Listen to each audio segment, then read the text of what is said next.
میں وہ نغمہ کر دیوان کیے شوق میں وہ نغمہ کر ایک روح دوڑ جائے جگہ کائنات میں اور لے کر حریم حسن میں یا وہ جنون شوق کرتا قدم جو ہر کو وہ نور حیات ہے۔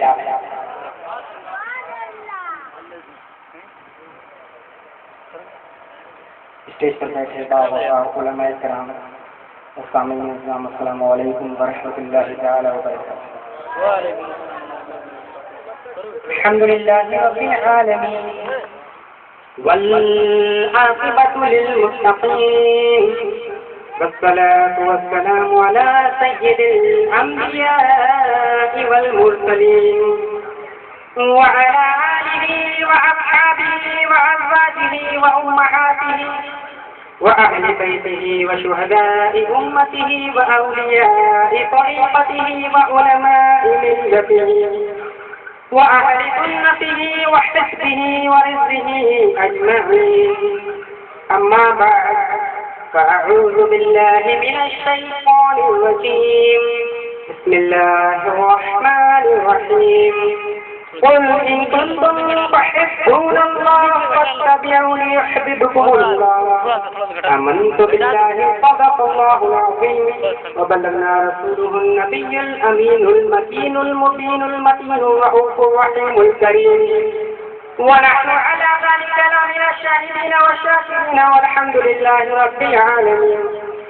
غوث اعظم بمن بے سرو ساما مددیں، غوث اعظم بمن بے سرو ساما مددیں، کجلے دی مددیں، کعبہ امام مددیں، آدمیم نارے یا غوث اعظم نیزنم، آدمیم نارے یا غوث اعظم نیزنم، تمشیخ اختر رضا خان قطب عالم نیزنم۔ ایک بار باوجہ بلند حضرت السلام اللہم صلی اللہ علیہ وسلم۔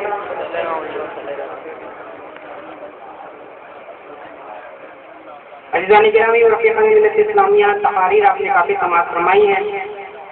آپ کی جلسے کی سرپرستی خلیفہ حضور مفتی اعظم حضرت علامہ مولانا ڈاکٹر کبیر احمد قادری مصباحی دامت برکاتہم القدسیہ بانی اور سرپرست دارالعلوم اشرفیہ گلشن رضا بیگم گنج فرما رہے ہیں، اور ہندوستان کی معنات شخصیت عالم نظیر حضرت علامہ غلام مصطفیٰ حبیبی صاحب قبلہ مدد النورانی بھی اسٹیج پر جلوہ فرما ہے، اور دیگر معزز علماء کرام جلوہ فرما ہے۔ ان کی موجودگی میں مجھ جیسے کلیم کو بولنا ایک جرأت سے کم نہیں ہے۔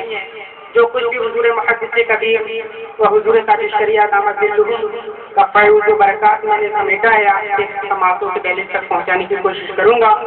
ایک بار عقیدت و محبت کی طرف سے پڑھ لیجیے باواز اللہم صلی اللہ سیدنا مولانا محمد معظم جود والکرم والی و اصحابہ وبارک وسلم۔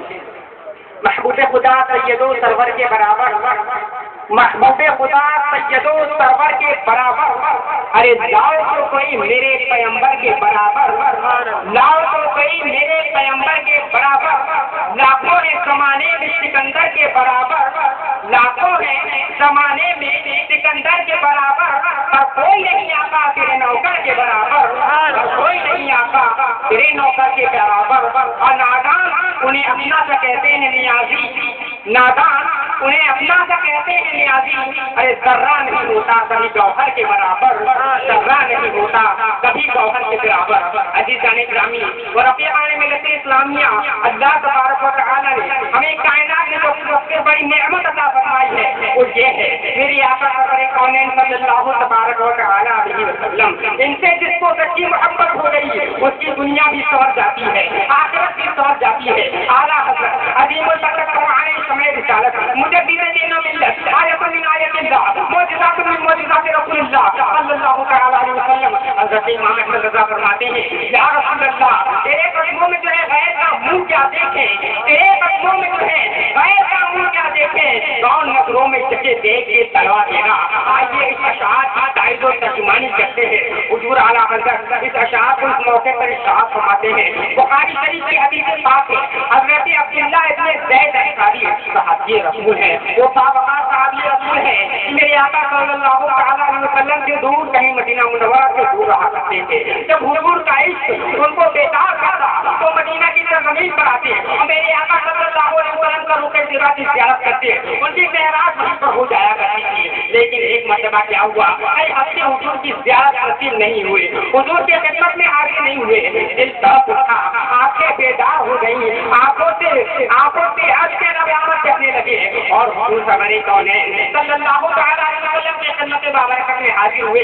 اس حال میں حاضر ہوئے کہ میرے آقا صلی اللہ تعالی علیہ وسلم اس دنیا سے تشریف لے جانے والے تھے, ان کی جاگنی کا عالم ہے. میرے آقا صلی اللہ علیہ وسلم حضرت عائشہ صدیقہ رضی اللہ تعالی عنہا کے گھر میں جلوہ فرما ہے اور اس حال میں سوئے ہوئے ہیں کہ حضرت عبداللہ بن زید انصاری جب حجرہ مبارکہ میں تشریف لے جاتے ہیں تو دیکھتے ہیں ان کی نگاہ سب سے پہلے جس چیز پر پڑتی ہے وہ کوئی اور چیز نہیں بلکہ میرے آقا صلی اللہ علیہ وسلم کا طلبہ. میرے آقا صلی اللہ علیہ وسلم کے طلبے پر حضرت عبداللہ بن زید انصاری کی نظر پڑتی ہے اور حضرت عبداللہ بن زید انصاری کون ہے؟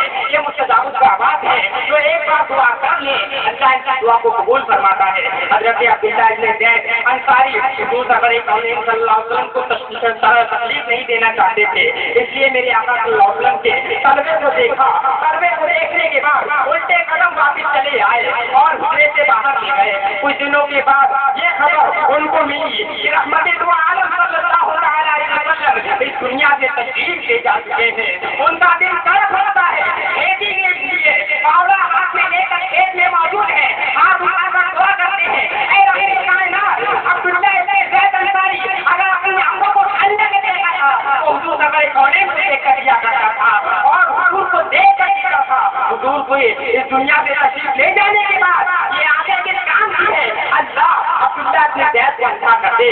حضرت عبداللہ بن زید کی دعا فوراً قبول ہوئی اور حضرت عبداللہ بن زید انصاری کی آنکھوں کی بینائی چلی گئی اور آتے ہیں صحابہ کرام جب ہم حضرت عبداللہ بن زید انصاری سے پوچھتے اے عبداللہ بڑے افسوس کی بات ہے کہ تمہاری آنکھوں کی بینائی چلی گئی تو سنو حضرت عبداللہ بن زید انصاری کا اس کے رسول سنو ارشاد فرماتے ہیں اے صحابہ کرام تم اس بات پر آج کے ندامت چاہتے ہو کہ میری آنکھوں کی بینائی چلی گئی. ارے قیامت کے دن رب کائنات پوچھے گا اے عبداللہ بن زید دنیا میں آخری چیز کیا دیکھی تھی تو میں کہہ دوں گا اپنے محبوب کے طلبے کو دیکھتے. ابھی تو اعلیٰ حضرت فرماتے ہیں یا رسول اللہ تیرے قدموں میں جو ہے کیا دیکھیں کان نظروں میں جگہ دیکھ کے اور اعلیٰ حضرت عظیم البرکت وہ عظیم ترین شخصیت ہے کہ جہاں اس کے مصطفیٰ کی بات آتی ہے تو اعلیٰ حضرت کے اشعار پائے جاتے ہیں. حضرت علامہ بدر الدین عینی رحمۃ اللہ تعالی علیہ فرماتے ہیں اگر کسی شخص سے عشق ہوتا ہے تو تین بنیادیں ہوتی ہیں, یا تو اس کے کمالات یا تو اس کے احسانات بہت ہیں یا تو اس کے جمال یعنی اس کا حسن بہت اچھا ہے. اور جب یہ تینوں چیز یعنی کمال احسان جمع ہو جائے تو وہ عشق حضور سرور کونین کی ذات میں نکھر کر سامنے آتا ہے اور حضور سے عشق کی بات آتی ہے تو اعلیٰ حضرت کا قلم یوں چلتا ہے. حضور کے حسن کی بات آتی ہے اعلیٰ حضرت ارشاد فرماتے ہیں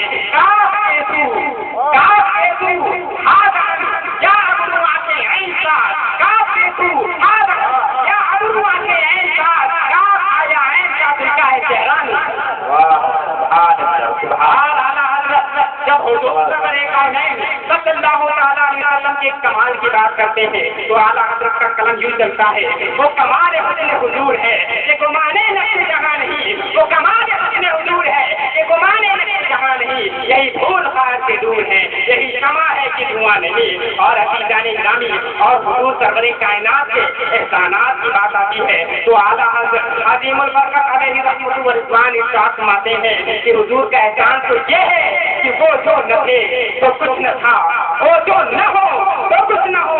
ارے جان ہے وہ جہان کی اور جان ہے تو جہان ہے. عزیزان گرامی ایک صحابی رسول ہے, ان ایک صحابیہ ہے حضور سرور کونین سے اتنی محبت رکھتی ہیں کہ اپنے شوہر اپنے باپ اور اپنے بیٹے کو جنگ میں جانے کی اجازت عطا فرماتی ہے. وہ جنگ میں تشریف لے جاتے ہیں. اتنے میں مدینہ منورہ کی گلیوں میں شیطان یہ اعلان کر دیتا ہے کہ محمد عربی علیہ السلام کو کفار و مشرکین نے قتل کر دیا ہے. لیکن جب یہ بات سنتی ہے ان کا دل تڑپ ہوتا ہے, گھر سے باہر آتی ہے اور مدینہ کی گلیوں میں گھوم گھوم کر جنگ میں گھوم گھوم کر ہر شخص سے پوچھتی, ہر صحابی رسول سے پوچھتی کیا تم نے محمد عربی کو دیکھا؟ تو کوئی صحابی رسول پکڑ کر آج کرتے سنو جنگ میں تمہارا ہاتھ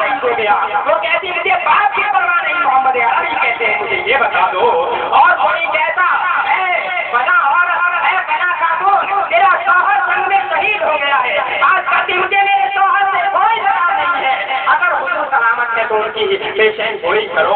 اور محمد عربی علیہ السلام وہ عرض کرتے ہیں اے فلاں خاتون تیرا بیٹا بھی جنگ میں شہید ہو گیا ہے.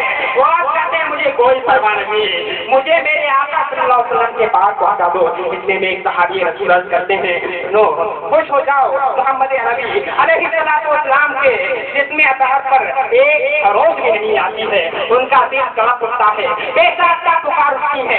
بارگاہ رسالت مآب میں پہنچ کر یا رسول اللہ اگر آپ زندہ ہیں, آپ سلامت ہیں تو میرا شوہر بھی قربان, میرا باپ بھی قربان, میرا بیٹا بھی آپ کے نعرے تکبیر, نعرے رسالت, علماء اہل سنت, نعرے تکبیر. حضور سے اور آج حضور سے ایک کا دعویٰ رکھتے کہ ہم حضور سے اتنے عشق رکھتے. یہاں اتنا بڑا مجمع ہے, ہر وہ شخص اپنے ہاتھ کو اٹھا دے تو حضور سرور کائنات سے عشق رکھتا ہے. پورا مجمع رکھتا ہے. الحمدللہ.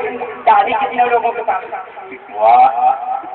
نماز کتنے پڑھتے ہیں, ماں باپ کی فرما برداری کتنے کرتے ہیں, کتنے لوگ کوئی ہاتھ نہیں اٹھا رہا, کتنے لوگ ہیں. الحمدللہ. اللہ تعالیٰ ان کے ہاتھوں کو سلامت رکھے. سنو حضور سرور کائنات صلی اللہ علیہ وسلم ارشاد فرماتے ہیں نماز میری آنکھوں کی ٹھنڈک ہے. اور عاشق کی پہچان کیا ہوتی ہے؟ اگر آپ کو کسی کا بائیکاٹ کرنا ہے تو صرف رد کرنے کا کام نہیں, عملی بائیکاٹ پیش کیجیے. اگر وہ شخص حضور کی شان میں گستاخی کرتا ہے, اگر بڑے ایسے غلط کا ایسا شعار بناتا ہے, آپ اپنا شعار ایسا بنائیے, داڑھی رکھیے, امام کا داغ بتائیے تاکہ گلیوں میں گھومے تو ہر شخص یہ کہنے سے مجبور ہو جائے جب امت ایسی ہے تو محمد عربی جب امت ایسی ہے تو رسول کیسا ہوگا.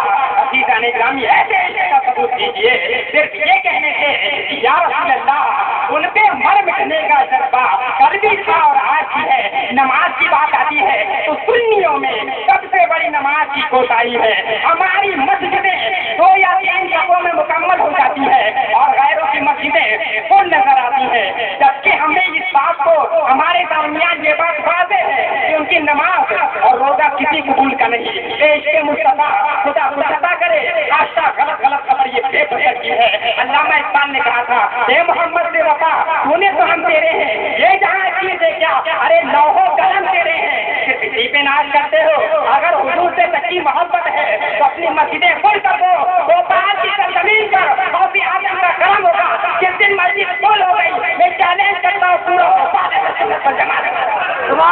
نعرے تکبیر, نعرے رسالت, علماء اہل سنت, جشن غوث الورا, مسلک اعلیٰ حضرت. عملی بائیکاٹ پیش کیجیے.